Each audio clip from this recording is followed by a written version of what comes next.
आधी रात को प्रेमी और प्रेमिका के बीच में जब कोई आता है तो जाहिर सी बात है कि प्रेमिका से जुड़े हुए अतीत का बीच में होना पाया जाता है। लेकिन न तो इसमें प्रेमिका कुछ जाता है, न ही अतीत से जुड़े हुए उस शख्स का जाता है, बल्कि जो सहायता करने के लिए बीच में आता है वह मारा जाता है। तो आप इसे क्या कहिएगा? एक ऐसी ही कहानी आधी रात को बीती हुई कुछ लम्हों के किस्से में आपके सामने लेके आया हूँ, जो सोचने पर मजबूर कर देगी कि आज के ज़माने में किसी का सहयोग, किसी की सहायता करना कितना ज़रूरी है। राम राम, आदाब, सत श्री अकाल, नमस्कार, जय राजस्थान, जय राजस्थानी और मैं सुदेश राजस्थानी। हार्दिक स्वागत और हार्दिक अभिनंदन करता हूँ। आधी रात को माशूक संग मशगूल थी पत्नी। यहाँ पर एक पत्नी की बात हो रही है। अचानक पति ने पत्नी के घर में दस्तक दी और वो क्या देखता है मंजर, उस मंजर के बाद में हो जाती है पूरे इलाके में घटना की बातें और पुलिस मौके पर पहुंच चुकी होती है। यहाँ पर सोहेल खान की शादी को 4 साल हो चुके थे। सोहेल खान अपनी शादी से बेहद खुश था। 23 वर्षीय इशरत से सोहेल की शादी हो जाती है। दोनों बहुत खुश थे, परिवार में आना जाना था, दोनों बातें करते थे और इस प्यार की मोहब्बत की निशानी एक 1.5 साल की बच्ची भी आ जाती है, जो उनके परिवार में बहुत कुछ हंसीनुमा माहौल बनाती है। लेकिन नवंबर 2023 को इन दोनों का तलाक हो जाता है। कुछ बातें सोहेल की इशरत को अच्छी नहीं लगती थी, कुछ बातें इशरत की सोहेल को अच्छी नहीं लगती थी और बात यहाँ तक पहुँच गई कि नवंबर 2023 में दोनों को अलग रास्ते करने पड़े और दोनों का तलाक हो जाता है। लेकिन सोहेल अपनी पत्नी को लेकर के फिर भी कुछ दिक्कत में था, कुछ समस्या में था कि इशरत किसी और के साथ प्यार मोहब्बत की कुछ फिजाएं हैं, जो फिजाएं खेल रही है।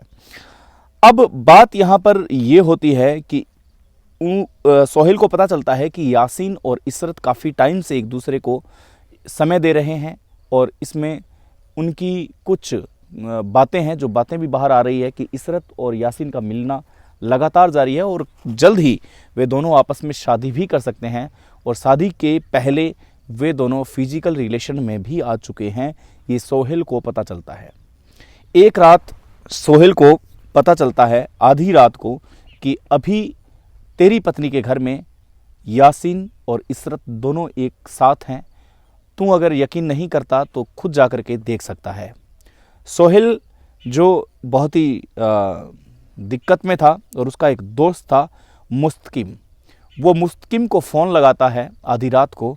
मुस्तकिम वहाँ पहुँच चुका होता है और मुस्तकिम समझाने के बाद में भी मुस्तकिम बहुत समझाता है कि सोहेल हमें वहाँ नहीं जाना चाहिए, आप दोनों का अब तलाक हो चुका है। अब तलाक के बाद में वहाँ यासीन आता है या कोई और आता है, इस बात से तुझे परवाह नहीं करनी चाहिए और तुझे एकदम नो टेंशन होना चाहिए। अगर तू ऐसे ही टेंशन करता रहा तो तेरा खुद का नुकसान हो सकता है। मुस्तकिम के समझाने के बाद में भी मुस्तकिम के समझाने के बाद में भी सोहेल नहीं समझता है।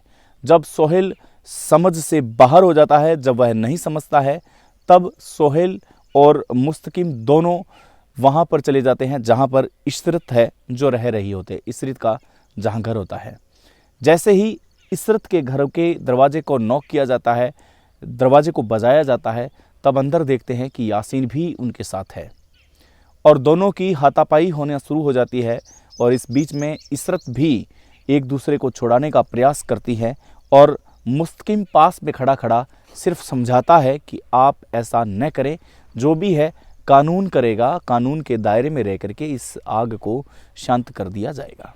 लेकिन यासीन यहाँ पर बहुत ज़्यादा हाइपर हो जाता है, क्योंकि यासीन को नई मोहब्बत का नया परवान जो चढ़ा हुआ था। यहाँ पर यासीन ये भूल चुका था कि जिस व्यक्ति के साथ वह हाथापाई कर रहा है, जिस सोहेल को वो अच्छा बुरा बता रहा है, वो सोहेल दरअसल उसका पति हुआ करता था। लेकिन फ़िलहाल उसका तलाक है, जो तलाक हो चुका है। इस बात से अनजान एकदम यासीन ने अपने एक जेब से पिस्टल निकाली और वो धाएं धाएं करके, पिस्टल की आवाज़ इतनी तेज़ थी कि मोहल्ले के लोग भी बाहर आकर के निकल गए थे। लेकिन सौभाग्य से सोहेल को वो गोली नहीं लगती है और वो गोली 2 गोलियां सीधा का सीधा मुस्तकिम को जाकर के लगती है। जब मुस्तकिम को गोली लगती है तब वह नीचे गिर जाता है। नीचे गिरने से जो इशरत होती है, जो सोहेल की जो पत्नी होती है, वह चिल्लाती है और चिल्लाने से पूरा मोहल्ला इकट्ठा हो जाता है और आधी रात को पुलिस को सूचना भी दी जाती है। पुलिस मौके पर पहुंचती है तो मुस्तकिम को उठा कर के नज़दीकी हॉस्पिटल में ले जाया जाता है। वहां ले जाने के बाद में पता चलता है कि मुस्तकिम ये दुनिया छोड़ चुका है। इसके बाद में तीनों को हिरासत में लिया जाता है, यासीन को, इशरत को और सोहेल को। सोहेल बताता है कि मुस्तकिम का कोई कसूर नहीं था, बल्कि वह मुझे बार बार समझा रहा था, लेकिन मैं समझ नहीं रहा था। मुझे ये सूचना थी कि सोहेल की पत्नी, यानी कि जो सोहेल अपनी कहानी बता रहा है कि उसकी पत्नी इशरत और यासीन के बीच में अफेयर है। मैं इस बात से अनजान था कि हमारा तलाक हो चुका है।